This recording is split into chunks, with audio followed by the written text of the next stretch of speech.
સાવરકુંડલામાં થઈ જૂથ અથડામણ.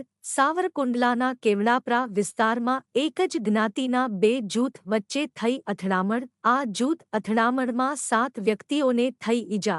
ઈજાગ્રસ્ત લોકોને અમરેલી સિવિલ હોસ્પિટલ ખાતે ખસેડવામાં આવ્યા, જેમાં એક વ્યક્તિનું સારવાર દરમિયાન થયું મોત. સોલંકી વિજય ભાવેશભાઈ મારું નામ।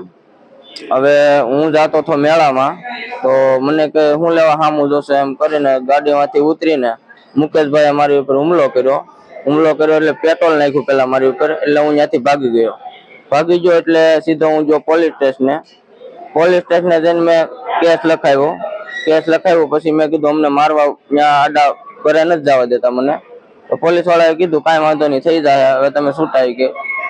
પછી અમે ત્યાંથી નીકળી ગયા। પછી હું ઘરે આવતો હતો ને, તો મારા ઘર પાસે 50 જણા હતા, કેટલા 50 જણા પાસે, બધા પાસે ધારિયા કુવાડી બધું નહીં તેવું વસ્તુ હતું। મને સીધી ગાડીમાંથી ઉતારીને મને મારવા જ મળ્યા સીધા। તો વાહે મારા કાકાની હતા હોતા, તો એ આવી ગયા, તો એને વાગ્યું થોડુંક, અને એ છૂટા પડવા એને વાગી ગયું, અને મારી સામે થઈ ગઈ। અમારી હાથમાં કોઈ વસ્તુ હતું જ નહીં, કવાડી હતી, કવાડી મને મારી, મારા કાકાને મારી, મારા પપ્પા તો એ બધા છેલ્લે આવ્યા હતા છૂટા પડવામાં। પછી એમ્બ્યુલન્સ ને બોલાવી। અમે હું એકલો જ હતો ખાલી।